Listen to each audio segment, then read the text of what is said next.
It's Lit Book Reviews. Welcome back to the podcast where we discuss all things books. I am Doja Cat. With me, as always, is Sexy Red, and we are That's so here to blasphemous do for this another episode. one. You're right, it is. That's tough. You hate to see it. Super tough. But here we are yet again. Today we're going to be discussing Dominion by Tom Holland. Dominion, How the Christian Revolution Remade the World. Ooh, talking about religion Mhm. today. So this is by Tom Holland. If you've watched some of our stuff before, Andrew listens to Tom Holland's podcast all the time, and I've read several of Tom Holland's books. A bunch of them are right here if you're watching. That's actually all Tom Holland right there. So I've read, this is my fifth book I've read by him. This was Andrew's first, but again, Andrew listens to his podcast. I haven't done that in a long time. So we're both big fans of Tom Holland. Love his work in Spider-Man, but he's also an amazing author. Mhm. Um, and most of his stuff is about ancient history, his books. By that, I mean by that, good Lord. Like my first introduction to him was Rubicon, which is the first of a series on the history of Rome. So anyway, great author whom we love. This book came out in 2019. It's got a little under 9,000 ratings with a 4.27 out of 5 stars overall. And today we Yep. are going to talk about it. And essentially the premise, and I'll just read this real quick off Goodreads so you know what we're talking about. Crucifixion, the Romans believed, was the worst fate imaginable, a punishment reserved for slaves. How astonishing it was then that people should have come to believe that one particular victim of crucifixion, an obscure provincial by the name of Jesus, was to be worshipped as a god. Dominion explores the implications of this shocking conviction as they have reverberated throughout history. Today, the West remains utterly saturated by Christian assumptions. As Tom Holland demonstrates, our morals and ethics are not universal, but are instead the fruits of a very distinctive civilization. Concepts such as secularism, liberalism, science, and homosexuality are deeply rooted in a Christian seedbed. From Babylon to the Beatles, St. Michael to #MeToo, Dominion tells the story of how Christianity transformed the modern world. So that is the book that we are going to discuss. Now, I finished this probably 4 or 5 days ago. You finished it shortly after, like a day or two later. So Yep. still fresh on our minds, wanted to hop on and discuss it. And I think there's a lot to be said. Just to go off the rip, to just talk about the book. And if you're interested in that premise, what we thought about it without going into the details. So, Andrew, what'd you rate it? I rated this one 5 stars. And I mean, as we'll talk about it later, I just think this concept, like my review is in the review that I wrote on Goodreads. I kind of explain how obviously I don't think he's the first person to come up with this like rationale and theory, like especially I would say a lot of Christian figures like theologians and stuff have probably been making a point like this for a long time. But the interesting thing about Tom Holland is I don't really know if he's even, I mean, at the end, he kind of talks about it a little bit, but it's not like he's trying to prove Christianity is true. That's not what this book is about. It's Right. just about talking about the impacts of kind of a mindset change. He talks about like Christian assumptions, but it's more to me like a mindset. A Christian mindset is what now has impacted a lot of things today. And then the way he Yeah. talks about it, I mean, obviously this book is, I mean, it's from, what, 83, 400 or sorry, BC 400 all the way up to current time. So, I mean, it's such a large scope for only really like Yeah. 550 pages if you don't count the notes. So, I mean, Right. it definitely snaps around a lot. But, dude, I think this, like, it's similar to how I feel about the Anxious Generation book. Like the concept of what the author is trying to say, I think is so important and such a like real thing that like I think about that book all the time. And I think about like this and then some podcasts I've heard him talk about like his overall conclusions and how he got to these conclusions. Like I think about it every single day. Like every Mm. single day, I'm like, wow, this is like it just kind of opened my mind to things that I think I already kind of knew, but it gave me like more roots to pull from to like not just be like, oh, I assume this is true. Like now I have more historical evidence to point to be like to kind of prove a point at least Right. a little bit better. So anyway, I personally loved it. So what you typically, and I don't know if I saw your, full review, I'll have to check it out, but You want what me to did read it? you typically put, yeah, read your review and then tell me what your It's kinda rating out long, of dude. This is 10 the was. longest review that I've, written. I said, "This book and Tom Holland's thoughts on the impact of Christendom have changed the way I see so many things. I don't attribute Holland to be the first to come up with the thought that Christian beliefs are the foundation of today's widely accepted morality system, but the way he delivers this thesis in Dominion helps me grasp the concept of morality being a myth like never before.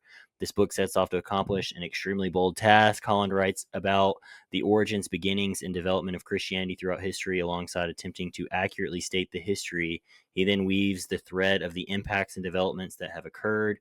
Due to the book being only 550 pages, it can feel somewhat rushed or skipped through, but I think Holland does this well as one with such a monstrous scope. I am known to be a victim of the moment and have to continually fight my known recency bias. But in all caps, I truly do feel like the underlying point of this book is something that has floored me. Morality is a myth. Christianity is the base for the Western world's complete moral framework. The accuracy of Christianity is irrelevant. History, in brackets, through Tom Holland's accounting, shows Christianity to be the root that has continually caused and pushed for change religiously, morally, academically, and politically. Wow, I feel sorry for the relatives that will have to sit next to me at all the family holiday gatherings this year because boy, do I have thoughts that I need to get out. And thanks to Tommy Holland. I rated it 4.3 out of 5 as like my whatever rating. But dude, that was like fresh after, dude. And I was just like at You work ripped sitting on around that doing one. nothing. And dude, I was just like, I have so many You thoughts. ripped, dude. I love it. Um, Yeah.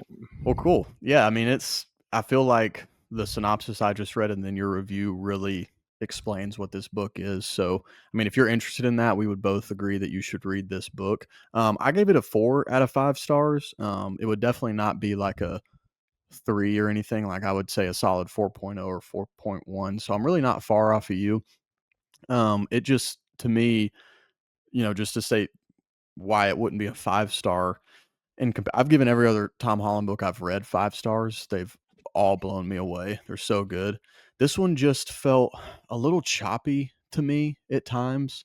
Like, you and I talked on the phone at one point, we were both kinda midway through it, and we discussed how if you lose focus for even a nanosecond, like, Yeah. you are lost. Like, you have to stay on track and follow what he is saying. You have to lock in, and you gotta do that to a degree for any book, obviously, but some are less, that way than others, but this one, I mean, it was just a little choppy for me. It just hopped around a lot, like you said at the beginning. It's a very broad overview. I mean, it discusses thousands and thousands of years of history, in five less than 550 pages.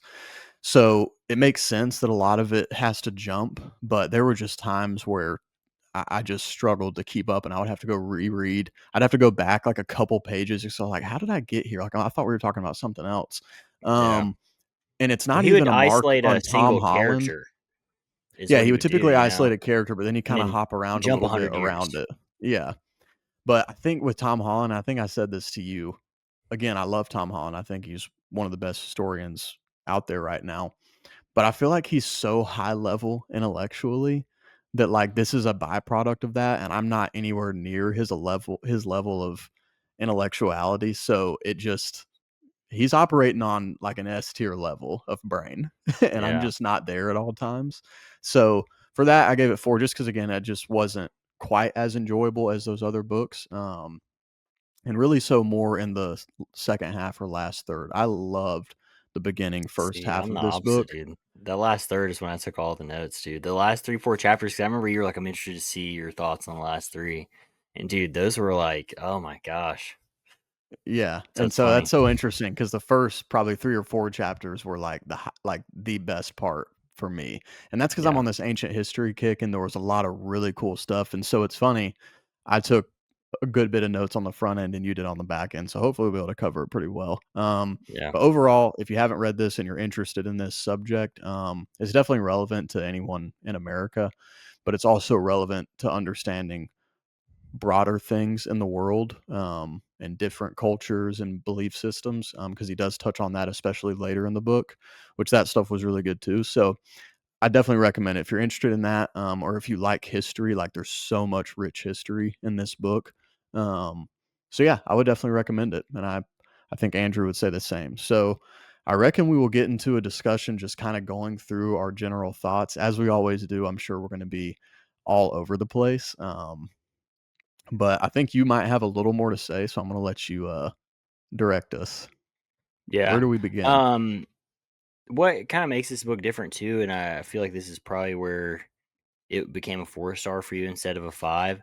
I viewed this less of like a history book and more of like a philosophy book than anything. Mm, I thought the history aspects, which is it's more historical in the first half, and then more connecting dots and more of like a thesis in the second half is like how yeah, I viewed it. And the thesis is what I found like the most fascinating. So the first half to me was like him laying the groundwork to then try and make connections on that he had in the second half yeah, by like, oh, I laid this framework, so now let me reference yeah, for sure. to have context.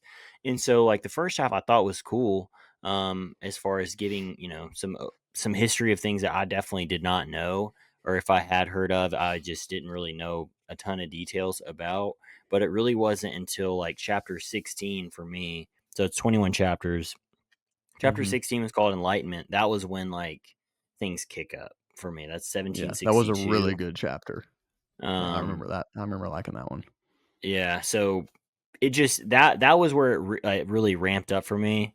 But I mean, it starts off kind of bare bones, like 500 BC stuff that I didn't really know anything about. You might know more about too. I'd be curious too to hear because I you've read so much more about ancient history, like as far as Rome, because Rome ends up playing a huge, part just in world history, obviously, but then Yeah. because of that in Christian, like the spread of Christianity and Christian history too.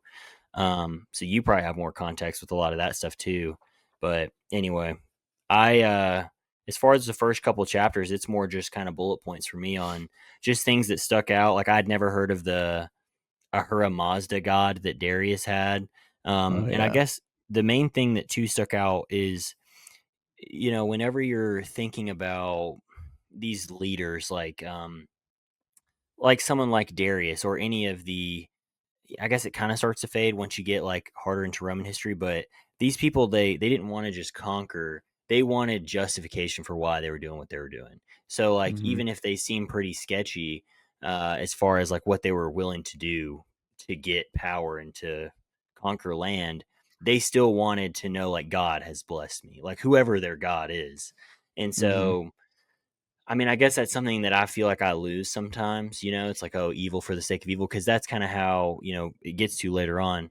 I read mostly about someone like Hitler or Mussolini or Stalin, which a lot of those guys are like more atheistic. And that's why they're doing the things they're doing because they don't believe in God. And Mm. whereas these guys were, like because my God is strong or because I'm powerful, my God's strong kind of thing. And um, I don't know, you kind of forget that everyone was religious back then. Like no one was like not believing in God. Like that didn't exist until, thousands of years later that people just didn't believe in God. So, Yeah, I did think that was interesting, and talking about Darius of Persia and all of that stuff with the Persian Empire is always cool. Yeah, I thought that was interesting. I remember this part, and I've seen this in some of Tom Holland's work and other stuff about ancient history, but it's always cool to identify that the Romans, when as far as the God of the Jews was concerned, the Romans equated that to like Jupiter, the Greeks equated that to Zeus. And so it's this interesting thing that was like a diplomatic thing for differing nations or peoples where yeah. there was just this understanding amongst most people where even though we have a different religion, they just kind of agreed that we're worshiping the same God, just a different way, a different like message, different figures. But they, in their mind, the god that the Jews were worshiping was Jupiter.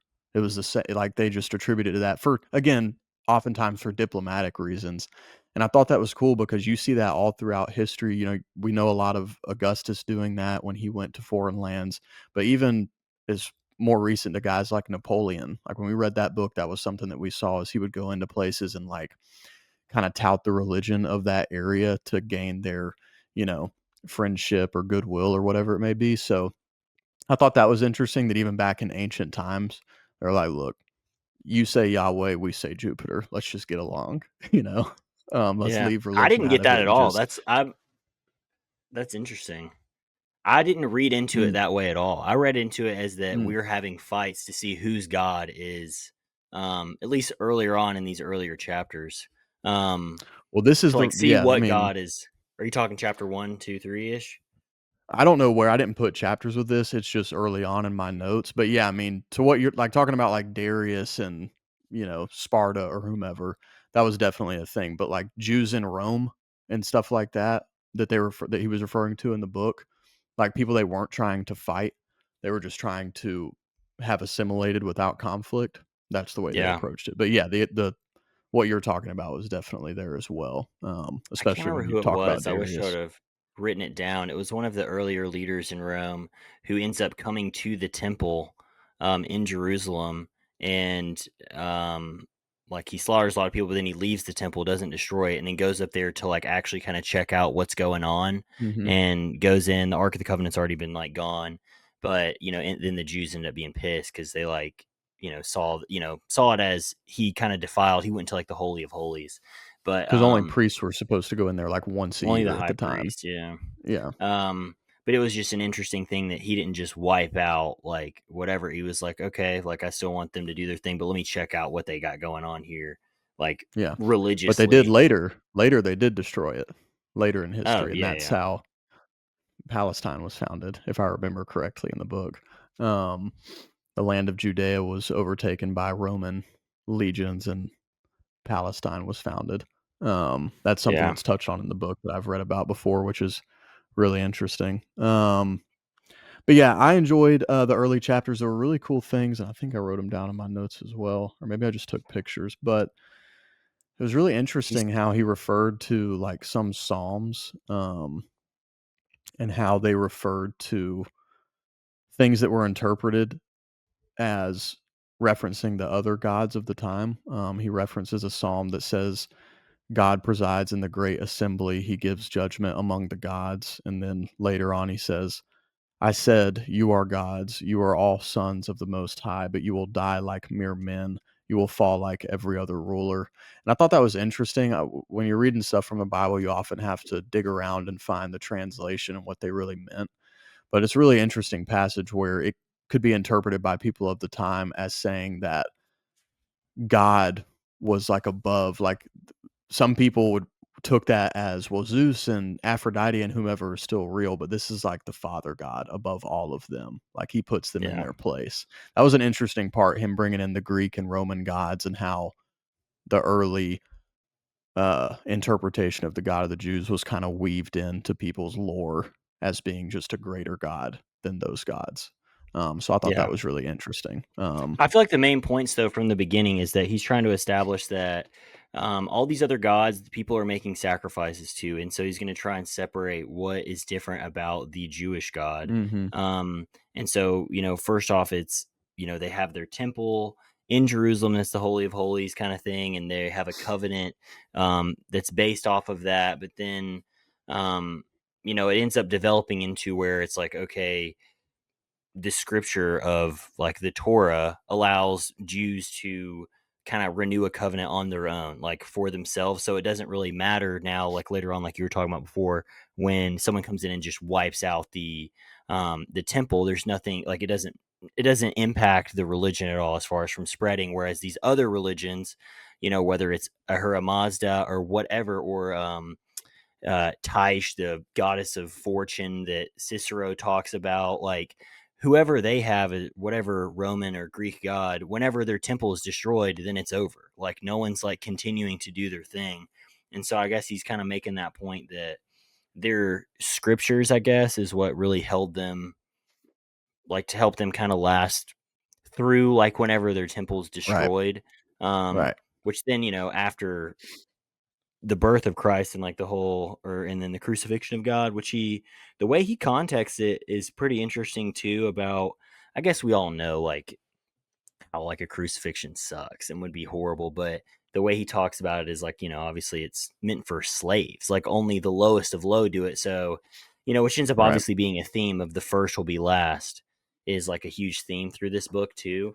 But I guess the stress that he puts on that like no other, like how blasphemous that was for like all these other people to consider their god to have been like put in the same sentence as something that you would relate to as like with slavery and like slaves, and how Right. different that was completely from all of these other Western religions that were kind of going around.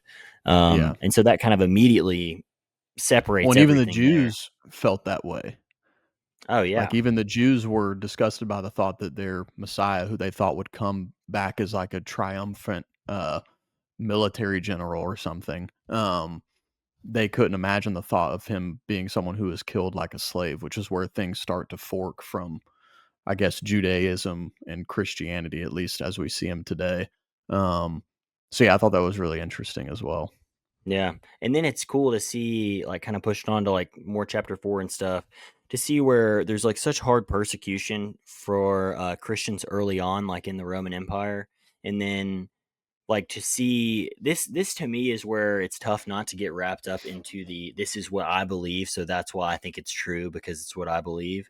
But it's Mm, just so hard for me not to connect dots, like from how we were raised and like the life that we lived and what we're surrounded by. But to see a religion being so hardly persecuted to where later on, Constantine becomes a Christian emperor, it's like I feel like it's so understated how that those dots get connected. Like for that to occur is insane.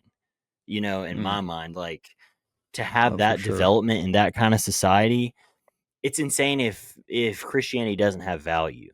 If it was just some other random god, I just don't think it would have ever reached the point of that. And so I think there obviously is something completely different about Christianity. I mean, obviously there's many things that I think are different, but like the structure of it has to completely be different, or else it would have never reached the heights you know, Right.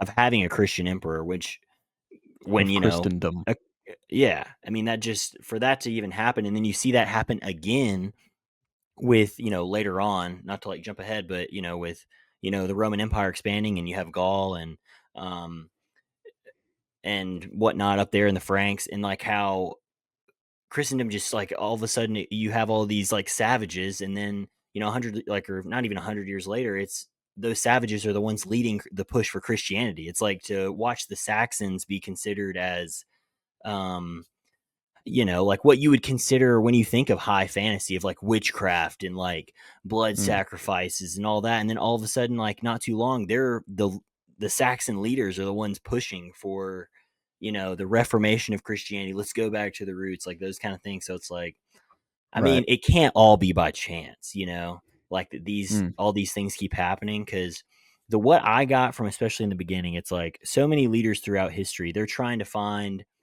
um they're trying to find something to fuel them to like for the reason of why they want to conquer, whether it's just out of pure mhm. greed or whatever. But usually people are more complicated than that. So I mean, they want to be great and do great things, but then a lot of times they feel like drawn to like some godly sensation thing. It's just crazy how many of the greatest like conquerors and leaders like could have easily, like Christianity could have just been wiped out like so many times, and it doesn't. And so many powerful rulers and conquerors end up kind of adapting to a Christianity form or going full-fledged Christian. And it's like, why are they doing that? Like, it just doesn't make sense to me. Why would you do that if they didn't feel like completely drawn to it? Because they could, I don't know. I guess it shows like how much, while they could kill someone brutally, morality did matter back then. Like, even though it was like a weird, like not comparable to what we Yeah. have today, they wanted to like go to bed at night and feel like, okay, I am doing the right thing for whatever I think context that's that was yeah. then. I think that's true in a lot of the beginnings of the different, like, you have the Reformation and all types of different, like, historical events or eras. I think that definitely is how a lot of them are. Like, take Martin Luther. Like, that was definitely true for him at that moment in his life.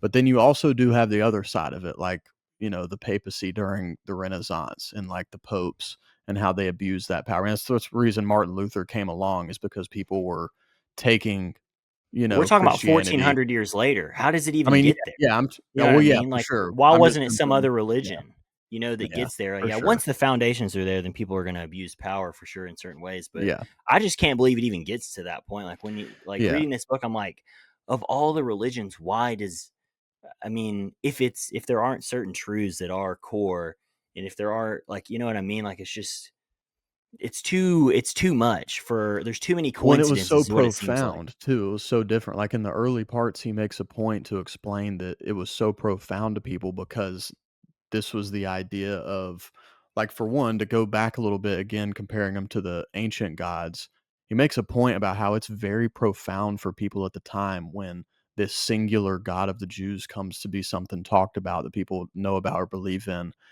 Like, he talks about how Zeus, wasn't, he wasn't all powerful. He couldn't control everybody. He couldn't smite anyone he wanted to, as far as the other gods in the pantheon. And it also talks about how they all have different attributes. This one's the goddess of love. This is the god of war. But this God of the Jews that was coming about was all of those things in one. There was love and there was wrath and all that different stuff. So it's just, I think part of the point he's making as well is it lasted so long and had such a profound effect because it was so different to the belief systems that all of known humanity was used to, where, if it rained and or if your child died, it was always attributed as a direct consequence of us displeasing this god, or maybe it was this god because this happened. But then Yeah. this different God of the Jews comes along, and it's like it's all wrapped into one. There's only one God you can either anger or who will love you, whatever it may be. Um, so I think that's part of what the argument he's making as well, is that it's so profoundly different, which is why it kept having an impact on people and kept surviving Yeah. each era. Well, You they know? had to give up something every time too, though, because Mm, the other main point is all of the things that we hold true today. None of those things were like believed in before. As far as like not right. talking about like who God is, but like you're just talking about like praying to the rain, but more so like if you have a child and it's like deformed, you're killing it. Like they Yeah, he didn't talked believe about in that like one just city where it was normal just to see babies like on the side of the road, Wa and no one and I would think think that was different. a lot, like, Oh yeah. past history where it's like, the whole thought that people had that every person has value. That is a Hmm. very new in history, like, Mm, kinda way to think about things, which again is only around because of Christianity. That's what's crazy to think about. It's like, you yeah. would think there would be some other sect, which, I mean, maybe he leaves them out, I don't know, but I trust Tom Holland a lot, but it's like, and when he was in the fascinating thing, which I don't know if you'd heard this too. So, like you'd said, he wrote all those books that you've read on Rome. Those books are what led him to write this book. He said that, Hmm. he grew up thinking, oh, I'm Roman. Like I have this Roman heritage of like I live in the West. He's from England, and the West was formulated by Rome. But then when he was researching all this stuff, he didn't relate to anything that the Romans did. I mean, you've talked about it in some of your other book reviews about how savage the Romans are, and it's Yep. not seen as a bad, like that's seen as like that is strength and like honor and Yeah. like Yeah. those things are so different back then. It's all if you can kill someone, or I mean, especially when they move on later to, especially if you're a woman, if you're someone from a lower like caste system, I mean, it was like you're screwed, dude. And like the thing is Mhm. they just kind of knew that that was how it was, and like That's just how it that was like was. Yeah. everyone. Yeah, it was like, "Oh, Yeah. if you wanna have sex with this lady, you can," because that's just as long as she wasn't like a high noble woman, yeah. If as Right. long as you're a certain birth, and it's like, that's insane. Like, obviously, no one would agree to almost all of the things that were Right. widely held as like, "Yeah, that's just how it is." Like, I don't Yeah, think and they it's ever such a good questioned those point. things. Yeah, and it's such a good point he makes, especially if you're anyone who knows, stuff about how people really were in Rome or even in Greece, in Sparta, all these different Yeah. places in ancient times. I mean, one thing that we know about a ton of Roman emperors is that they had typically like a retinue or, a pick of the litter of a bunch of young boys who they constantly took advantage of and basically had as slaves. And it was not seen as a problem. Like, it's very just It wasn't even seen as matter of homosexual fact. either. Well, That didn't even no. exist. That's what's also crazy is, like, Yeah, terms that like is wild too, how that term, like, I never knew that like, yeah. gay was not a thing. This was but in the context of these Roman emperors, I mean, they were taking advantage of children, so it's Yes. not just like a gay thing. But Good to point. them, it was like yeah, I just wanted to clarify. Yeah. But again, to them, it's like "Oh, I'm a Caesar. I see that little kid, and I wanna he's mine now. He's part of my house or my slave, whatever." Yeah, And obviously, there were people at the time who thought that was bad, but as a culture thing, it was accepted, it was normal. But again, kind of to the point you were making, we look back at these people, Alexander the Great, Julius Caesar, Augustus Caesar, Leonidas, and we see what you were just referencing, just that strength and, oh, they were conquerors. But if you actually look at the history, they were god awful people they were compared to savages. What now. we would consider They were savages today. horrible. Yeah, there were people who would put to death nowadays. If Yeah, Julius Caesar or or Nero, God forbid, was alive today and he did anything he did back then, he would be in prison for his whole life, if not put on death row. yeah, Like, horrible. So yeah, it's a crucial point that Tom Holland is making throughout this book that, yeah, we come from Rome and that's like our legacy, but our morality does not come from Rome. There yeah. was no morality in Rome. What's There the was main not. thing too is like the reason they were able to live lives like that too, though, is because they did not believe the person beside them or like whoever the slave or whatever. They didn't think they were equal to them. Right. They so it's Yeah. like it's tough to Very even good like point. Yeah. judge, because it's not like they were like, "Oh, we're all equal," but like I'm just a bad person. It's not like everyone was just a bad person just because of that, but like it's because their whole moral framework was Yeah. like, no, like that's a slave. Like, so I'm allowed to do that because they're not like even really, they're not like me. Cause the whole Yeah. human thing really wasn't even a thing. It's like, no, like there's something different. It's like Right. having a dog and, it's like, yeah, I'm going to be nice to it, but I'm still the owner kind of thing. And it's like, you would never even think of another person, no matter how poor or rich or how Right. much they disagreed with you on whatever topic. It's like, yeah, today, obviously no one thinks that in the Western world, at least. But Right. that wasn't taken for granted back then. That's, I guess, why it was such a stark reality or stark difference between people who were Right. starting to follow Christianity and not. Um, the other thing to kind of like circle back that I don't know if you picked up on this, but I didn't. I feel like I'd heard about it before. Because when I went to NGU, we had to take New Testament and Old Testament, and it was hard, dude. It was like not like an easy like Ed Elko Bible course thing, and it was about the split between Donatus and Caecilian. I might have butchered both those names. I sent this is in chapter 4, 170 years after the death, 100 like around 200. Essentially, one of the Caesars, I believe, was essentially just killing all the Christians, but he said that he would spare them if they gave up their scripture to be burned. They would spare their lives, and so Yeah. these whatever guys they're like whatever, we'll give up our scriptures to save our lives, and they became a sect, and then the other ones like kind of went off into Africa.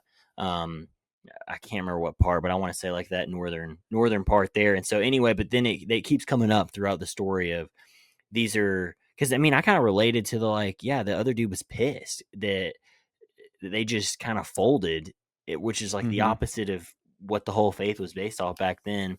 But then the Caecilian guy ends up kind of becoming the favorer of Constantine, I think is who it is. Yes. Um, Yeah. so anyway, so he has more of a play in the whole Council of Nicaea. But anyway, those kind of things I was like, oh, I just didn't know. Like those are just more historical things that I thought were interesting. But Yeah, then, and there's again, he leads you up to it by explaining how for a lot of people, because we it's hard for us to remember looking back, like we have, we have access to just the Bible, but that was not the case like throughout yeah, history. Um, but he makes the point to show how Christian, which it really wasn't even called Christianity up until a certain point, in ancient yeah, history, and obviously before Christ it was never called that. But what was being formed over time that became Christianity in early history was for a lot of people weaved with like Greek and Roman philosophy.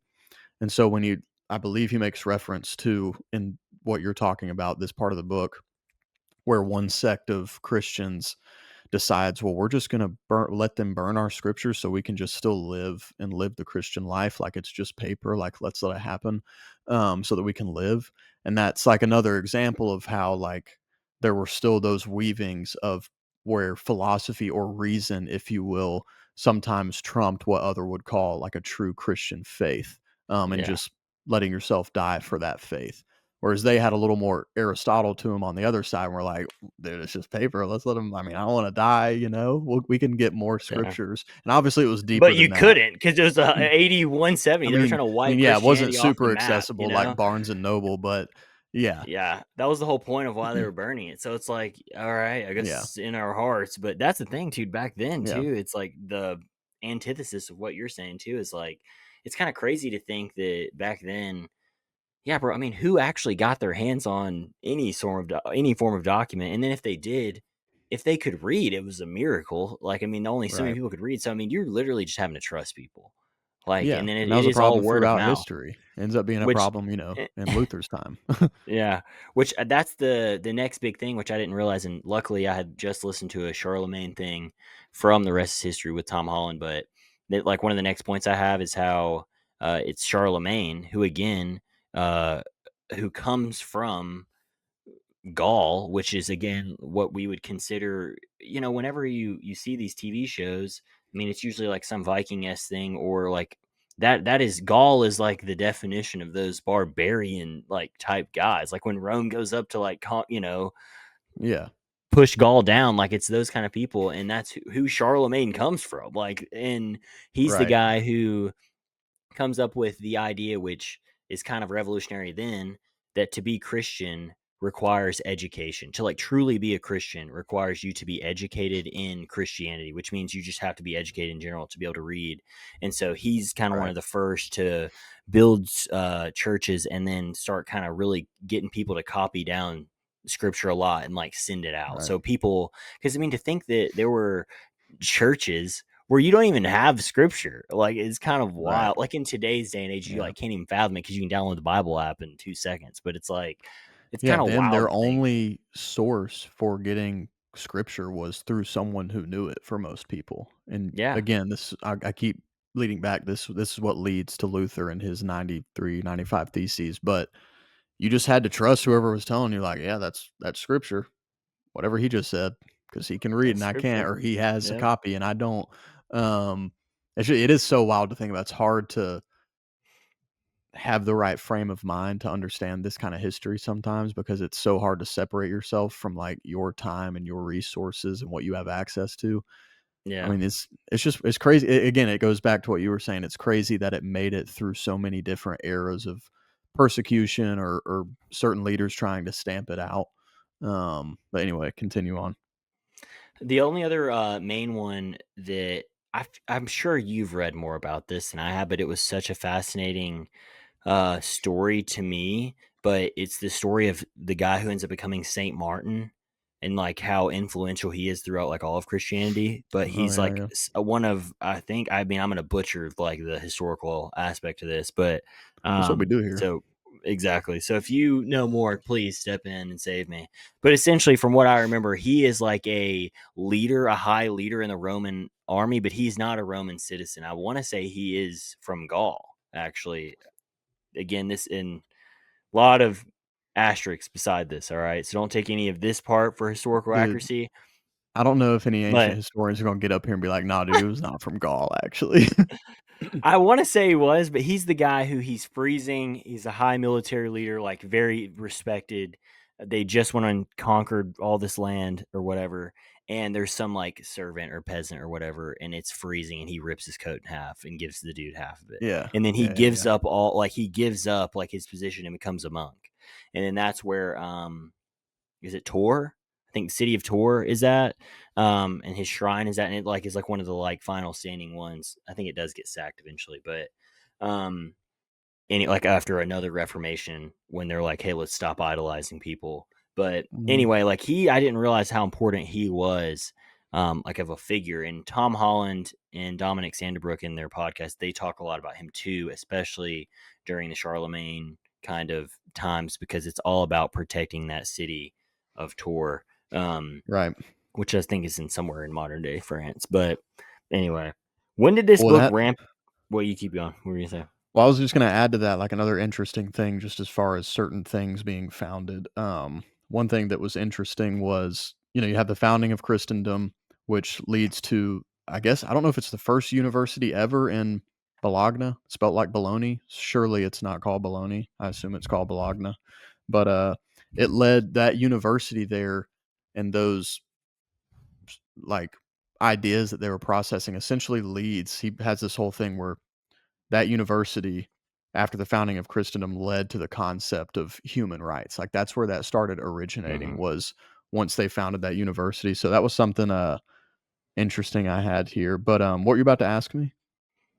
No, I mean, I was gonna play off that. Yeah, I mean, there's so many different things, dude, where it's like, okay, everything that you appreciate about today's society, Tom Holland goes back in history and points to the first people to ever bring that up are Christians. It is no other religion that brings it up. There's no other religion that fights for it except Christianity, which seems like such a bold statement. But like the way he Mhm. goes back and shows, like, I mean, just the development of whether it's ending slavery, whether it's monogamous relationships, whether it's fighting for um staying loyal to your who you're married to, which was not a concept either. I mean, there's just so many like little things that like are foundational to our society today, human rights as well, like that did not exist until someone became enlightened and started pushing for it within a Mhm. Christian community. Same with education, same with science. That's what's crazy is like all these things. And like I have some different texts that I'll definitely want to read out because the way Tom says it is way better than anything I can say. But it's so crazy that like it is like without Christianity, like we would just not be where we're at today. And again, that has nothing to do with if Christianity is true or not. Like that's not the point Right. he's trying to make. That's not the point I'm trying to make.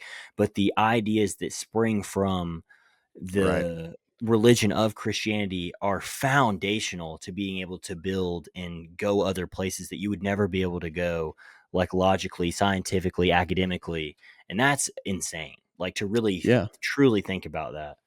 Well, even one of those concepts that he makes the argument came from all this is the concept of the family unit of just mother, father, and children being like, this is our household. We do our own thing. Whereas beforehand, there were different, things going on, but mostly it was much bigger families or families in general. In a lot of societies weren't really a thing. You just kind of ended up where you were based on occupation or different things like that. But the idea of a close-knit family unit, he argues in this book, is something that comes from, the morality and the concepts of Christianity. Yeah. No, and I mean, like here's a statement by Bartholomew de las Casas, who if we're I mean, I don't know if you're ready to skip this far ahead, but this is around like chapter 14. Um this is kind of after the Reformation. It's after the first like Spanish conquistadors are going to the New World. Mhm. He's one of the first explorers slash people going over there who's really starting to fight for the rights of these indigenous people of the Americas. But he says all peoples of the world are humans, and there is only one definition of all humans and of each one, and that is that they are rational. Um, so his point is every mortal, whether they're Christian or not, they're going to have rights that derive from God.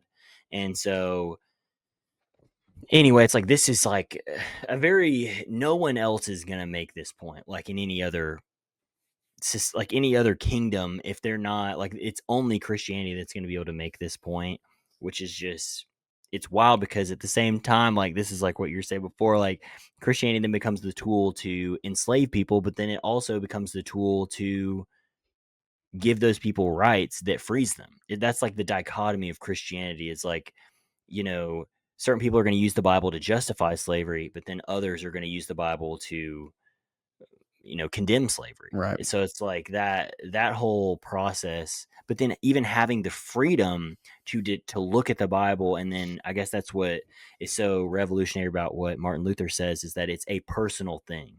You are personally being revealed to what the scripture says, which then opens Mhm. up a whole nother can of worms because what if I read the scripture and it reveals something to me? Like, what if I think this is what the scripture's saying, but then you read it and it says something completely different? And then that's how you Right. have all these different sects with people doing whatever. But that didn't exist for Islam or like other religions, like you know what I mean. And so, Yeah. and he ends up making that point later on too about Islam, which was some fascinating points that he brings up for them. But Yeah. anyway, but I mean, to think too, like even to go to like Galileo and certain people who they were Christian Mhm. based, but he's like, hey, the world doesn't revolve around, or yeah, we don't Planets the in the rest of the sun don't planets don't revolve revolve around around us. us. Yeah. Yeah. And then he's like, "Oh, that's non-biblical. Let's it's like the Well, dude, and the that reverse side of the church." Yeah, and that was a part of the book that I really enjoyed when he started getting into the history of, humans questioning the cosmos and trying to understand our place in the universe. So one really cool quote that I wrote down from that era, and I don't know if this is attributed to that guy Aquinas or Aquinas. I don't know how you say his name. It may have been Yeah. him. It may have been someone else. And this is obviously coming from someone who believes in Christianity. But even if you don't, like, this quote is just like it's just a really cool quote. So orderly has everything been fashioned, which wheels through mind and space, that to contemplate its harmony is to taste of him. And it's like, it's just such a profound thing to say when they started thinking about their minds and like space and time and all this stuff so long ago. It's just Yeah. fascinating to think like we still don't get all that stuff. We still don't know all the secrets of the Yeah. universe. And we've been thinking about it for a long, long time. Yeah. Yeah. But that whole part of the book was really interesting to me when they talk about Galileo and then shortly later they start talking about Voltaire. That Voltaire quote, superstition is to religion what astrology is to astronomy. That is the very foolish daughter of a wise and intelligent mother. It was like a really profound thing in, I guess, the Enlightenment era. Yeah. It's just crazy some of these quotes that come from so long ago. They were thinking so hard about this stuff, really trying to figure it out. Um, but something else I wrote down in this era, if I can veer just to, I don't even really have a point with bringing up this story, but it was just wild to me. That story of that guy named Callas and his son who unalived himself. Do you remember that? Oh, and then they use him as a martyr. Yeah, so I think essentially, this is Voltaire just ends a up wild fighting for him, story. right? They're fighting Yeah, to the that's how death. Voltaire comes into the story. So essentially what happens is there's this family in a Catholic region where and what Tom Holland insinuates is that it's essentially illegal to be anything other than Catholic in this area. Yeah. And there's a family, it's a mother, father, son, daughter. And the family comes home one night to find the son had hanged himself and he was gone. And at the time, if you unalived yourself, they would drag your body through the streets behind a Yeah. horse. And so, what the father Callus does is he brings his son down and then, lets people know that he's dead, but tells them that, and he used the word gartered, which I guess someone's either strangled him or he accidentally somehow got asphyxiated, is the argument that he made. And then after they buried him and the funeral was over, like he let people know, like, I don't know if it was a bunch of people, like an announcement, but it got out that the father was saying that, well, he actually did kill himself, unalive himself. Crap, demonetization gone. I don't know how it works, but you're like not supposed to talk about that or say Well, those they words. accused him of killing him. They accused Yeah, him so of that's what killing I'm him getting because to. he. Okay. So Okay. Sorry. because they're all Catholic, and because he flip flopped, it gave them an end to say, well, why did he flip flop? And what they said is because, like, again, it was like, I guess not illegal, like they would kill you, but they knew this guy wasn't Catholic, I guess. And so they made the argument that, oh, his son must have converted to Catholicism and been enlightened and threatened to like out his father as a heretic. And so the father killed him. And remember, the whole family came home to find them. So the mother and daughter like saw that Yeah. their brother had unalived himself. But anyway, they execute the father because they accuse him of having killed his son. And I just thought like regardless of like the insinuation like or anything else that goes along with it, just to imagine that small tragedy within this family, the mother and daughter lose their son and brother to unaliving, and then like 6 months later their dad gets executed, their father and husband, It's a like it's tough just world like out there, man. just It's a over brutal world. religion, like it's just wild, like it's just so it was such a wild story. But yeah, Voltaire ends up getting involved, and like a year after the father is executed he gets exonerated, and which is, Yeah. it seems like fruitless, but back then that was really good for the family so that they weren't like Yeah. outcasts of a heretic. True. So Yeah. anyway, Yeah. I wrote down literally that entire story so I wouldn't forget it because it was just like, wow, what a tragedy, dude. That needs to be fit in somewhere in some fantasy or sci-fi thing because it's just When it's tough, crazy. and that's what is tough. That Voltaire. I think he had like a Christian upbringing, but then obviously becomes more agnostic. But it is wild too. That I mean, they're a product of their time, so that even they can't see outside of the Christian lens that they live in to realize that, man, Voltaire, you're not going to get to any of the conclusions you're getting to if you lived in in BC 150. Like Right. the coming of Christ and the religion of Christianity, your thoughts on human rights and things like that would never even exist. Right. So I There's mean, like a pendulum effect. exactly. And so, I mean, obviously, we're all a testament to our own times. But one of the things that I'll read this little quote too, because I think a lot of people and a lot of historians, and I think this is what, maybe Tom Holland will probably get some heat back for, but I feel like it was part of the motivation for him is, a lot of people atone like the Dark Ages because of this push for Christianity that essentially um, it kept down, like they used the Galileo thing of like people that were intellectuals that were trying to push these ideas. They weren't able to do that because of like Christianity suffocating it. And so, we have these dark ages where there's no like progress at all. But anyway, he has this to say, he says the evolution of the concept of human rights mediated as it had been since the Reformation by Protestant jurists and philosophers, had come to obscure its original authors. So it derived not from ancient Greece or Rome. So a lot of people were like, oh, like Voltaire and all these others were assuming that human rights were coming from Greece and Rome. He says, but from the period of history condemned by all right thinking revolutionaries as the lost millennium. So people like Voltaire condemning this time in which any hint of enlightenment had at once been snuffed out by a monkish book burning fanatics. It was an inheritance from the canon lawyers of the Middle Ages. So he's saying, human rights comes from a time period that we consider nothing to have come from, because of the suppression of ideas, which I Mm, mean is kind of a fascinating thought process that there yeah. were things happening, like Right. educationally, especially with certain people that education didn't exist. And so the base model of education starts getting pushed out solely because of Christianity. Yeah, Um, because of that first university in Bologna, I think. and old baloney, dude. Exactly. Old Bologna, bro. So Love that place. anyway, well, it ends up progressing. Obviously, the last couple chapters are the ones that are the most like, oh my gosh, to me. So When they're the 17 most is where, relevant to, like, modern times, where he starts really yes, breaking down how it looks today. exactly. In chapter 17, like what I have is, Christian slash Quaker thought of Enlightenment thinking leads to the abolishment of slavery. So this mindset is pushed by Christians. It's not pushed by anyone else. Like as far as the abolishment of slavery, no other like, oh man, I'm so Greek and Rome like philosophy guy. That's why I'm no, none of them.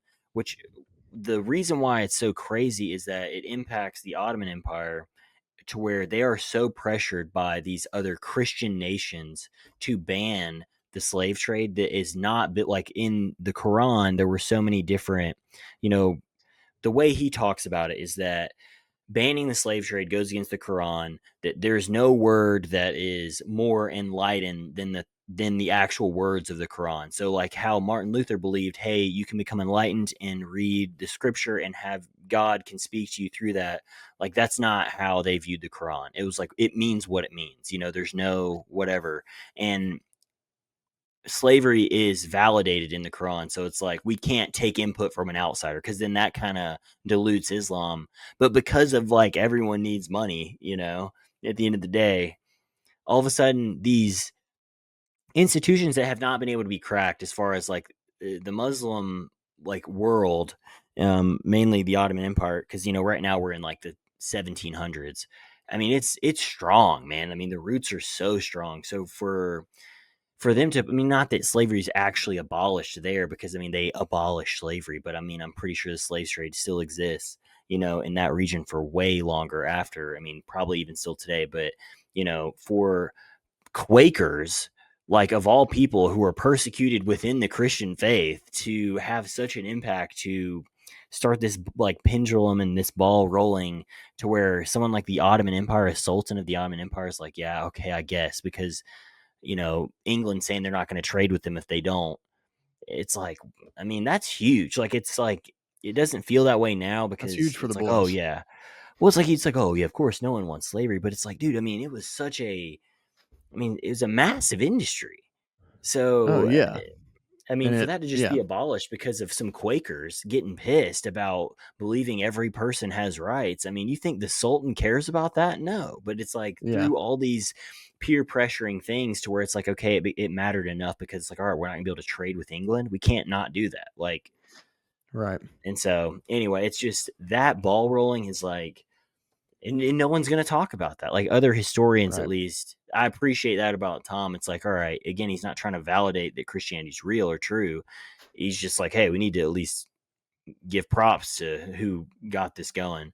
But the more Right. interesting parts come in like chapter 18. That's when Darwin gets um, Mm. kind of introduced. Science 1876 is chapter 18.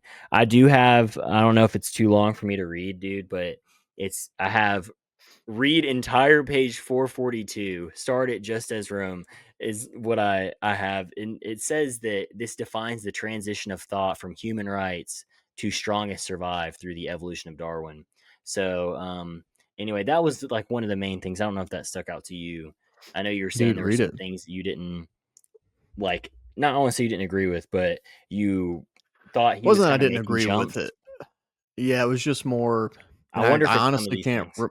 remember specific things. It was more so just like, yeah, I get what you're saying, but I don't know, dude. Again, the book was a little choppy to me at times, and in the later times, I Yeah, just, he's zoned you out. know, there were just moments where I was like, I don't He's really trying to know, reach like, his Goodreads if goal. I care too much about like what he said because I get it. It's just it didn't have as much of an effect on me. So, Yeah. but again, it wasn't that I disagreed with what he said. I was just like, oh yeah, I get what you're saying, but I'd love to hear you read that page and explain what you're talking about Mhm. All right. Well, this could if be you're long. So down. if you're a reader, I'll read it. Just for the viewer. If you like this, you do. If you don't, And you skip can forward throw it about up on 90 the screen so seconds. they can read along. Exactly. We'll popcorn read. So it says, just as Rome had once done, London sheltered disorienting extremes of privilege and squalor. The Britain of Darwin's day, though, could boast what no one in Augustus Rome had ever thought to sponsor campaigns to redeem the poor, the exploited, the diseased. Darwin himself, the grandson of two prominent abolitionists, knew full well the impulse from which these sprang. The great cause of social reform was Christian through and through. We built asylums for the imbecile, the maimed, and the sick. We institute poor laws, and our medical men exert their utmost skill to save the life of everyone to the last moment. And yet, the verdict delivered by Darwin on these displays of philanthropy was a fretful one, such as the Spartans had done when they flung sickly babies down a ravine. He dreaded the consequences for the strong of permitting the weak to propagate themselves. No one who has attended to the breeding of domestic animals will doubt that this must be highly injurious to the race of man. Um, so I mean, it's just crazy to think that the only way Darwin gets to his thought process of like the strong will survive is through the ability of growing up in a Christian society, which seems insane. But like, Mhm. I mean, it's just the whole world that is being propped up, which why this book kind of hit hard too for me is we recently read the Red Rising series, and this is like a huge theme in Red Rising of, to me at least, of kind of, for anyone who hasn't read that series, it's set in the future in space of a modern, it's Earth, but in, or well, it's modern, it's the world we live in, but in the future, and the human race has been divided up into caste system that have like genetically modified their, like certain people are better at certain things, and it's like an actual genetic thing. And so like when you look back at Red Rising, and like, we finished like what's out, it's like, how do they get morality? Like, how do those characters get morality? Because, not that this is a spoiler, but one character is fighting for the elimination of all castes, and then another character is fighting for the hierarchy. And it's like, what is Darrow? What is he actually fighting for? Like, what is motivating him to fight for that?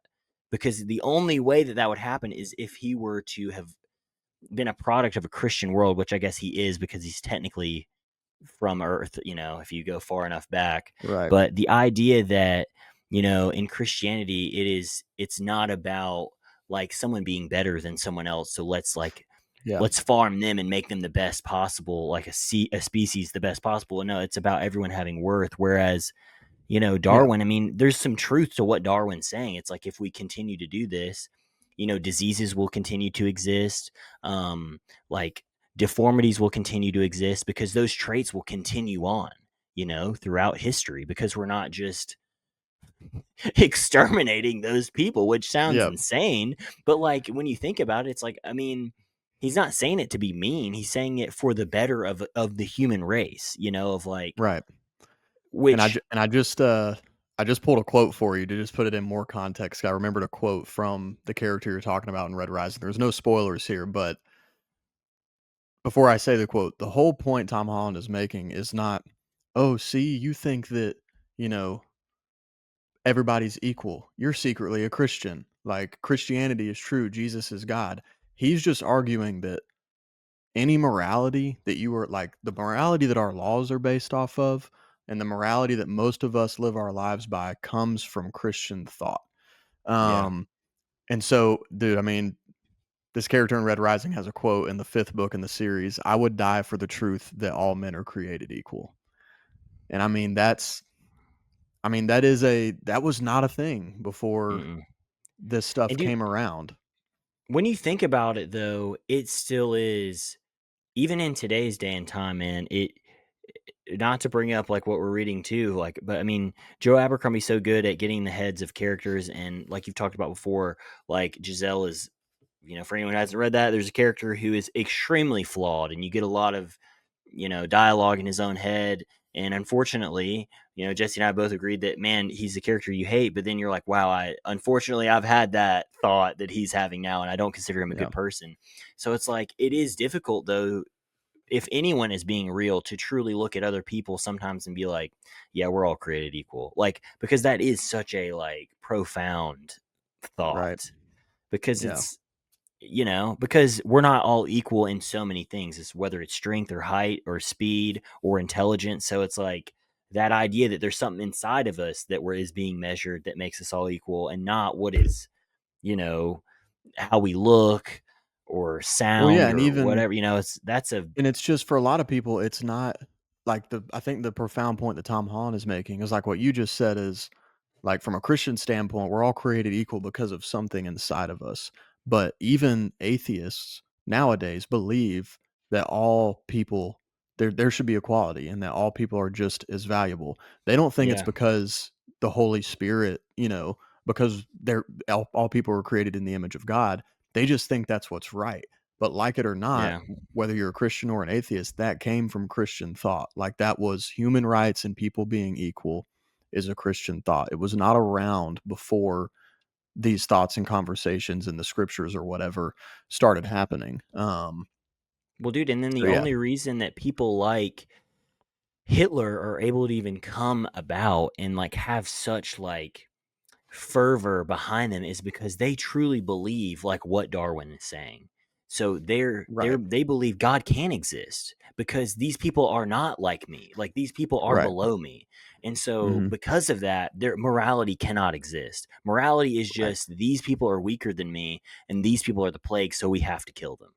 So like right, obviously I think Hitler was a profoundly evil person, but like that evil can only exist in a world where you do not believe God exists, because or mm, else there's no morality. I mean, I guess you could be some right. Well, and the demon other side worshiper, would but be, or it would be that you think your God, like to go back to Darius, you think your God is okay with it because people are not equal. Like you can't have a God or belief system that people are created equal and justify the Holocaust.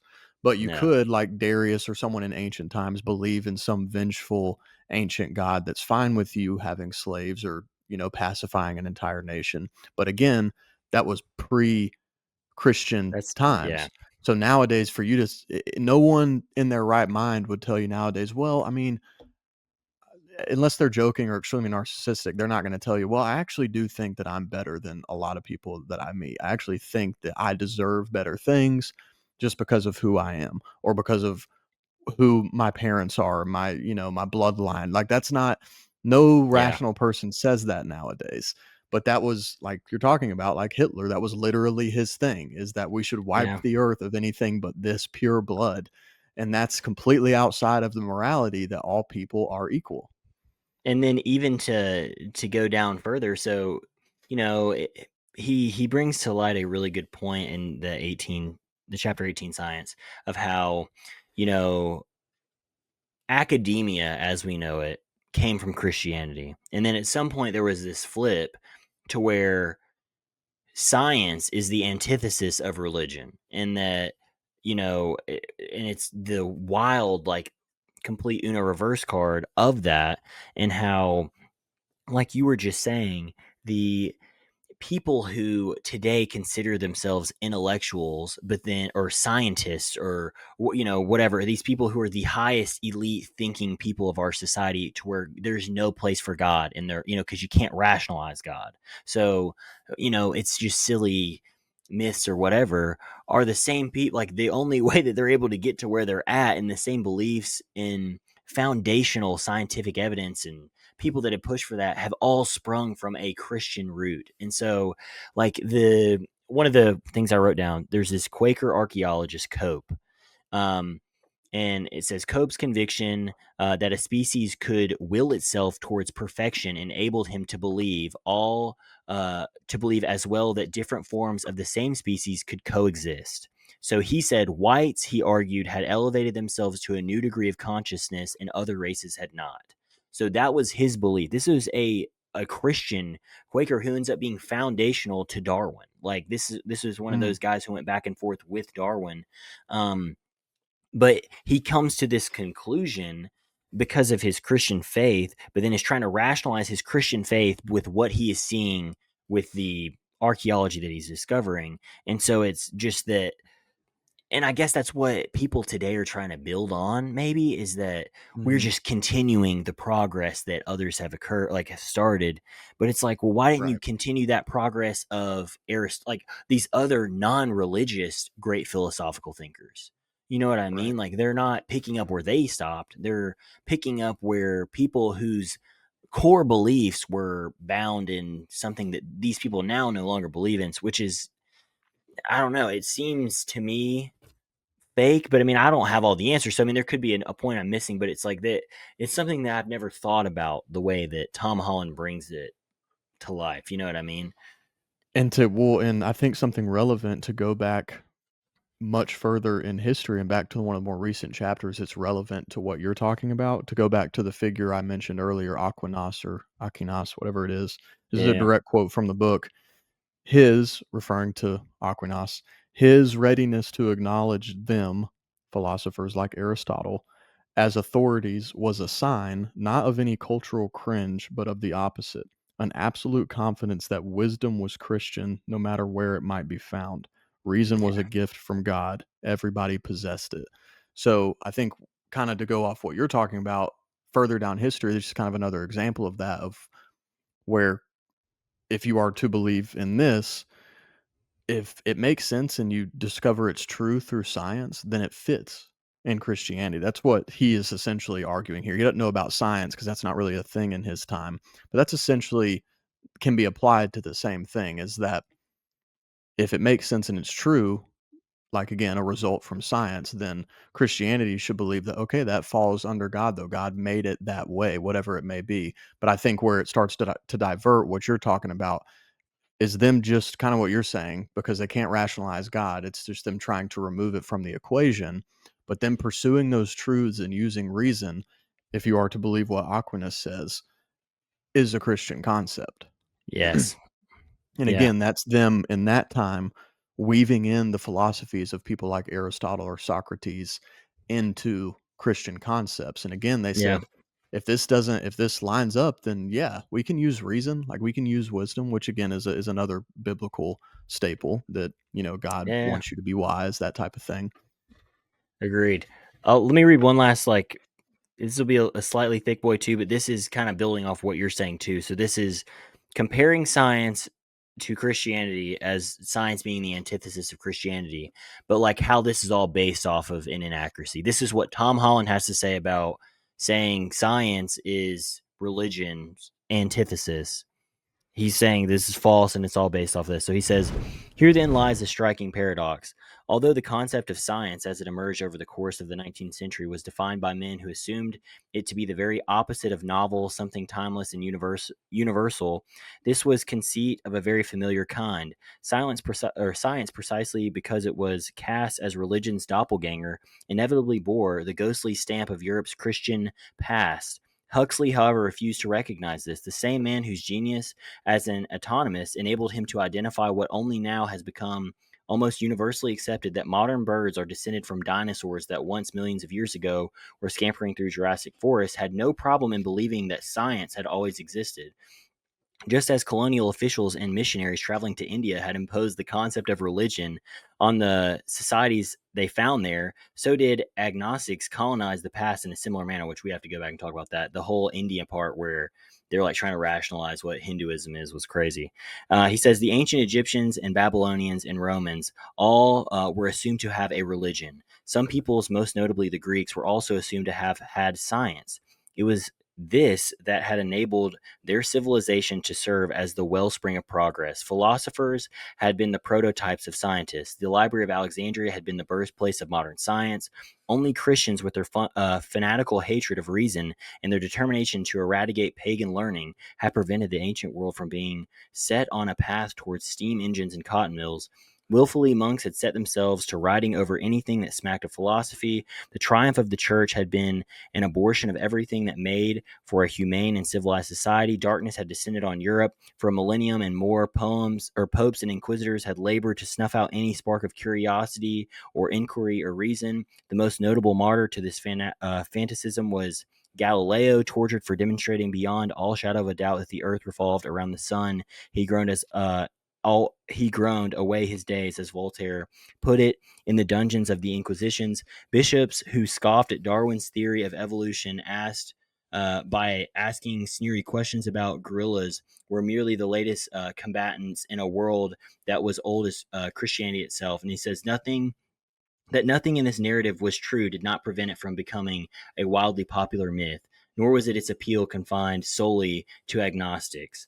And I mean, I don't want to keep reading because it's long, but he just continues to go down and lay out the route of how all of these things are based off of like a twist of something that not only did Christians start, but a thought process that did not exist before Christian thinkers, Christian apologists. Like, I mean, yeah, it's some popes, yes, it's some monks, but it's like these are the people that are creating the foundation for these things that are also looked back at and seen as like, oh well, you put Galileo down, but it's like Galileo was able to think the way he did because of the society that he was in. So it's like it's I mean, Yeah, I'm sure it's that like there's even though something. that there are representatives or Christians or popes or whomever that hijacked the belief system and did horrible things like torturing Galileo, like it's like both sides of that conflict came from Christianity, good or bad. It's not something you have to sit around and look up in history to know that terrible things have come from people professing Christianity or whatever it may be. But things on the other side still came from Christian thought as well. So it's like the descendants of the same thought process in conflict with each other, which is really wild to see. Yeah, I mean, I would encourage almost anyone to read the last like three like from 18 on. It'd be tough because some of the things. I mean, I guess that would defeat the whole purpose of the book as far as like laying context and foundation. Yeah, dude, don't But tell Tom man, Holland that you're recommending that. well, I mean, it's just if someone's gonna read it, some people it's like, all right, I don't, they're Yeah, not gonna sure. get through a whole book like this, but it's those chapters enough to me. It's less about the history. I mean, it is about the history. The history matters. Obviously, this is why he even has a point because he's willing to go back and do like search through the Right. history. But I mean, it's just I mean, it's the idea that, all religions are the same. So that, they're gonna what is it? It's reformation, enlightenment, and then decline. Is like the Mhm. idea of secularism. But what's crazy is that secularism springs from Christian ideals. So like it's just Right. I don't know. It's I mean, I guess it's a bunch of different ways to say the same thing over and over again, but I mean, I've just never truly realized how, I have my own personal beliefs, but as far as like, it has nothing to do with the accuracy of Christianity anymore, which is Mm, so like baffling to me that the impact is still so profound, regardless if Jesus ever even died on a cross. Like, right, obviously that's not irrelevant, but to like what we're trying to talk about with in the sense of morality and the Me Too yeah, movement and like those kind of things, those don't exist without whatever right. you think Christianity is. Well, and a stark That's wild. example of that is something we've read a lot about, which is the American Revolution. Guys like George Washington and Thomas Jefferson, Ben Franklin, like none of them were actually Christians. They were some of them were deists, some of them it can be argued that they were agnostic or even atheist, but because of the morals, and granted, we don't need to go into the fact that they kind of missed the mark with, obviously still having slaves, but the idea of liberty that was born from the revolution that did eventually result in emancipation, even though it took way too long. We know that. But those ideas, even people who did not believe what you just said, that Jesus died on the cross, saw Christianity and said, we should probably just found our government based off those morals and those concepts because they're pretty good. Like, don't murder, Yeah. you know, all these different things. Like, we can just use this as like a template for liberty. Um, and so again, it's throughout history, and Christians and non-Christians alike are extremely affected by it, especially predominantly in the West and in Western culture. So, and that's the point Tom Holland's making. Again, I don't think Tom Holland's a Christian or anything. He just realized through his own studies and writings that my morality does not come from Alexander or Julius or Augustus Caesar, even though so much of our culture was born from Rome. Our morality comes from Christendom, is essentially the argument that I think he Yeah. makes very well in this book. Yeah. Which I will say the next step is, I mean, if you hold anything about human rights to be true, why would you not look at Christianity? Like as far as for Right. yourself. And, that's what's been interesting is to look at some of the things he said. And, I'm obviously not going to speak for him, but I mean, yeah, he's someone who's moved a long way on that scale of believing in Christianity. And it's solely been because of this, because when you really think about it, if you do believe someone has, like, if you do believe certain things, it's like to know that it comes from nowhere else. I don't know, man. It's just, it's who are we then? Like, who are we to just like what makes morality right? You know what I mean? Mm. Like the morality that we have today. I mean, I guess that's like such a broad question, but it's like, Well, and it you know goes what to I the mean? whole thing that the phrase you've said so many times, that morality is a myth. And it's like, well, what does that mean? And to me, what it means is the idea that we're moral. Just, I'm sure, I do believe that there is good in all people. But the idea that we have our morality just because we're moral doesn't really make sense. It has to do with our culture. Look at other cultures if you're not familiar with them all over the world. Go to the Middle East, go to China, go to Russia, wherever you like. Their morality, their system of morality, their moral framework is not the same as ours. Ours comes from Christianity in the West. So if you believe that all people are equal and that people are free, it doesn't mean that you got tricked and you're a Christian, but you should know that those concepts do come from Christianity. And sure, there are things that if you look at them on surface level that in the Bible seem contradictory, or it seems, like for instance, Paul talks about in the new this is referenced in the book. Paul talks about in the New Testament in one of his letters to one of those churches, he talks about specifically that slaves should obey their masters. But to my understanding, and I'm no theologian or historian, we're idiots here. You should know that if you're listening to this. But my understanding is that in the translation, what Paul is referring to is not slavery like we think of it. Even in Rome, they had slaves like we think of it, but the slaves in Rome were paying off debts, and the term they used for that was slave because they worked for someone until they paid off their debt.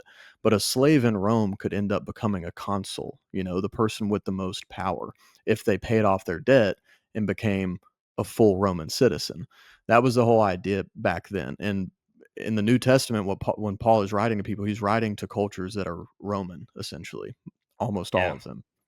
So I say that to say it's easy to pick things from a surface level and say, "Well, you say people are equal, but then Paul says slaves should obey their masters." When you're looking at a 2,000-year-old tome, you do have to take into account that translations and things like that. Like, we don't have words for some of the words they used for things back then. Like, even the term indentured servant does not quite match up to all scenarios that could be referred to as slaves in that time. So, I say that again just to say it's easy to pick that kind of stuff apart, but if you really look into it, like, your morality, if you were Western, and again, if the basis of your moral beliefs are that people are equal and all have the same value as humans, that comes from Christianity. There are cultures in the world, and I'm not going to say something that's going to sound like we're getting political all of a sudden, but there are cultures all over the world that do not for a moment think that all people are equal. That is today, real time. There are people who do not believe that. That is Western thought, and it's not Roman thought. It is thoughts from Christendom. And that's the whole point Okay. Tom Holland makes in this book. So Yeah, let us know one in of the the comments last if you disagree. Yeah, one of the last statements he makes, it's two. These are Tom Holland quotes from the book. It says, "To imagine that the values of secularism, which I mean, that's the world we live in today. You know, it's trying to take God out of everything, but then push a hard moral system. You know, Right. um, he says to imagine that the values of secularism might indeed be timeless was ironically enough the surest evidence of how deeply Christian they were. So it's like to assume that we've always had, you know, human rights and whatnot forever is crazy to say if you're not gonna also say you're a Christian. And then he follows this up by saying America's culture wars were less a war against Christianity than a civil war between Christian factions.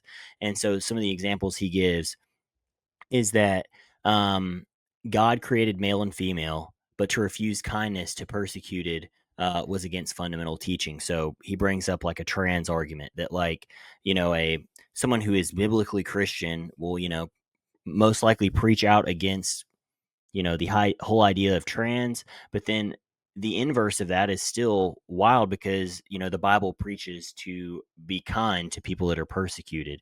So it's that paradox that both sides are using, that come from the Bible still. Like, they're both biblical, regardless if you're thinking to be kind to someone because they're being persecuted, regardless if you're doing that because it's in the Bible or not. That comes from nowhere else. No other culture is doing that. No other culture is looking to the least of those and saying, hey, we need to help them out.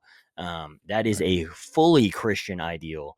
And so it's that paradox, the paradox of the Christian mindset, which, like you were just saying, that doesn't mean that you believe in Christianity, but that's where it comes from. And so it's, I don't know. It's eye opening to me, because it's so easy to get wrapped up in like our everyday society, and then when you live in other places, it's so much easier to for that to be exposed. But here, like in everyday US of A life, man, it is so easy to get wrapped up into not only how easy we have it, but it's crazy like the world of secularism that we live in today with social media and certain things, to where, man, it is like we are trying to push God out of everything.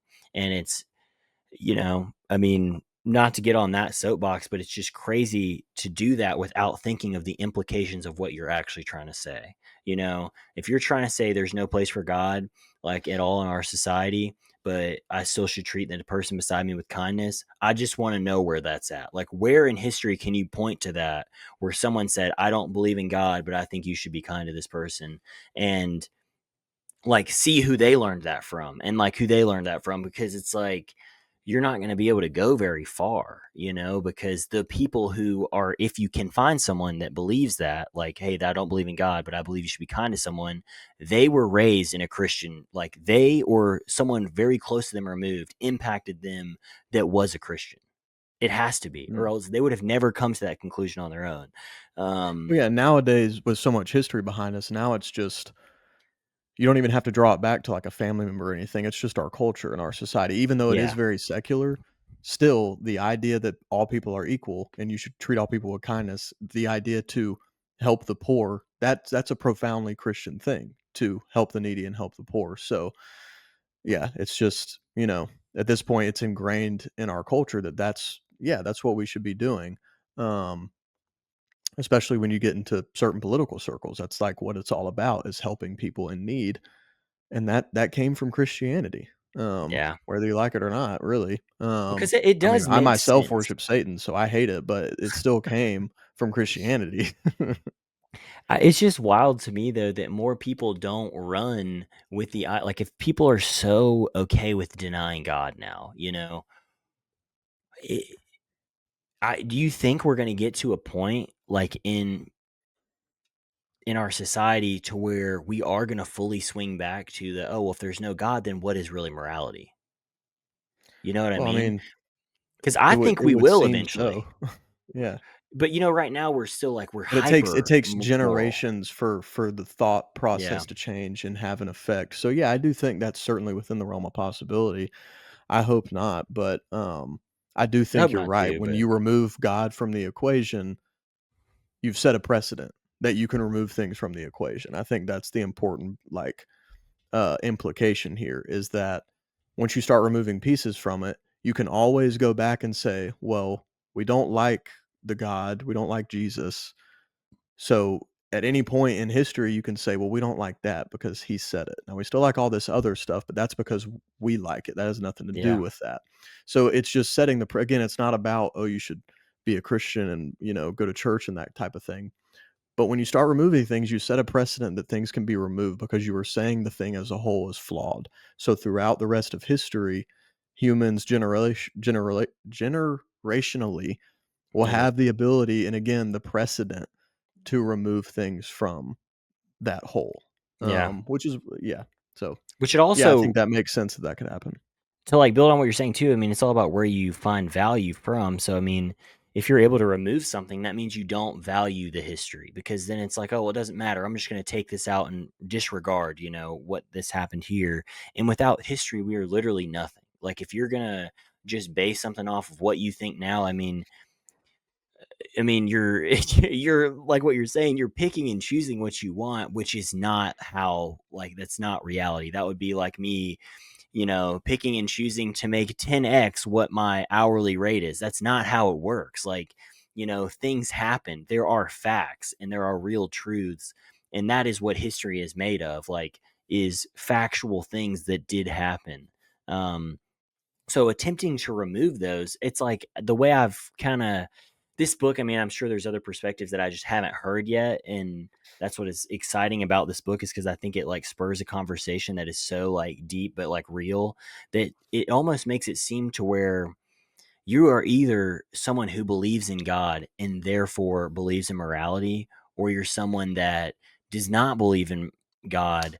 Therefore, how can you believe in morality? And it's like you almost in my mind, it's like if you haven't truly thought about that, like if you're not someone that if you're listening to this and you think you don't believe in God, you know, I would just try and trace back where you think morality comes from then. Because if it doesn't come from God, then what are you doing? You know what I mean? Like regardless of what God, but it's like that's what's kind of wild to me to think about is like, not to be the one pushing for Christianity here based off how my life looks, but it's like another strong reflection to me that it's like I mean, yeah, dude, there's a lot of people I don't like in this world, but I still believe that, like, I do, unfortunately, believe that they have value, even though I wish that they didn't. Like, Right. I think it would almost be easier. I guess that's kind of the twist, is it would almost be easier to truly believe, like, what the Spartans believed, that, like, the strongest should survive. Because there's a world where that makes sense. You know what I mean? As twisted as Mhm. that sounds, it's like, I mean, Right, yeah, that can, if you only infuse reason into your arguments, yeah, yes. that makes sense. Yeah. It makes sense. Like, yeah, why would we not have the strongest lead, the strongest do these things, and then have the weakest do all these other like minor, like Yeah, clean and menial tasks, yeah, be slaves, be yeah. the lowest caste, yeah. And it's like that. If you get wrapped up in it, all of a sudden your right arm is fully extended and there's no bend in it. I mean, but that's the path. You know You're what I right, mean? yeah, It's that like is the all of a path. sudden you're like, we have been wronged. And these people are the cause of it. And you know what? We have worked hard for this and we are better. And it's like all of a sudden you're just hyped up and Like, it's like, "Whoa." oh, wait, where? And you look back and you're like, oh no, what have we done? Yeah. And so anyway, but I this book, dude, has been. it's been wild for me, honestly, and then it's kind of changed the way I'm viewing a lot of other things that I'm reading history wise, just Mm, because I mean, it's hard not to for me. I mean, obviously, shocker if you're listening to this still at an hour 30. Jesse and I are raised in extremely Christian households, and I'm thankful for it. Like, and I know Jesse is too. And yeah, we've been on our own journeys too on figuring out what that means for us and finding truth for our own selves. But I mean, not that someone can't grow up in a non-Christian household and feel loved and all these other things, but man, it's just so many things point to so many positives that not just us but so many people want for their lives, but then they don't want to accept the thing that is probably the real source of it, which is most likely religion and Christianity. So um I don't know, it's just like it's kind of the mature rationale for me now. It's almost the pseudo intellectual route to right. Christianity now, is like through something like this, to where it's like it's actually the antithesis. Science is the antithesis of Christianity, which is also the antithesis of science, which makes Christianity science. Like, what even are these words? It's like it's this just made up thing to remove you from something that actually gives you purpose, and not just you purpose, but everybody else purpose. I don't know. Yeah, It's like, wow. And all of a sudden I'm like, I'm fired up after reading about Tom Holland yeah, hyping up Christianity. And dude. it's like, I was like Allahu Akbar, bro. I was screaming. I was going crazy. yeah, there was some. I can't wait to read his take on his full actual take on Islam, because we got some Yeah, he's bits got a and whole book pieces on it. there. Hmm. Yeah, but I think it'll be, and I mean, it's just, I mean, obviously, I have no place to um you know, dethrone anything for anybody. I would just say, if you're someone that is Muslim or grew up in that kind of world, just look into it for yourself, because that's all I've ever been able to do. I don't claim, like you said before, I don't claim to know anything, but I do claim to be able to read and reason for myself. And while I am a product of my time and my upbringing, I do pride myself in reading things that are the opposite of what I believe, to try and test it. And again, like you said, this is not a writing to prove Christianity, but it's just looking back at the history of what actually occurred in a lot of these things, man. It puts things in a different context for you, especially Christianity too. For us, like, I mean, half of this book is talking about all the horrible things people did in the name of Christianity, which I think almost gives Right. this more validity in a weird way. You know, it's like, despite that, all Yeah. of these things still happen. Um, Yeah. but anyway, we may end I up agree, man. having I think someone it was else a on that's. profound read. Oh yeah. Yeah, we might have another episode where we get to talk about this with someone else who's currently reading it, just to get their thoughts as well, cuz yeah, we do think it's a pretty interesting and profound subject. But yeah, I mean, I don't have any other particular thoughts. Do you Highly think anyone recommend this from our book. generation actually cares? I mean, I think the views will reflect that, and I doubt anyone is left right now watching this. But I mean, I don't know, man. It's hard to say, because sometimes it feels like people are trying to get back to the roots of things, but then obviously a lot of things in this world don't feel that way. So I don't know, man. I do think it's important for us to understand, though, why we believe what we believe, even if it's, again, not in the God of So true. Christianity or any God, but everybody has a belief system. As John Mayer said, everyone believes. And it's like, where does that come from? Even if it's just this moral framework that you live your life by, that's great. And I'm sure it makes you a good person. But what is it? Where does it come from? Do you think that you are just like some profoundly moral person?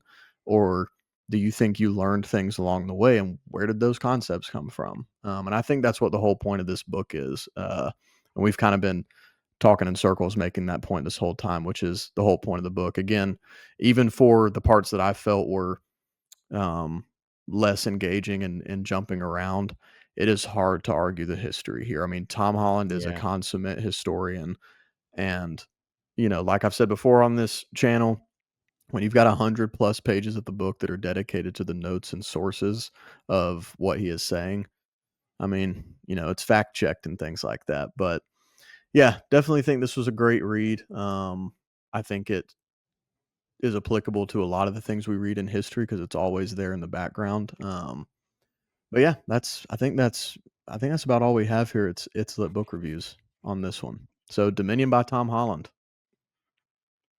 Assalamu alaikum.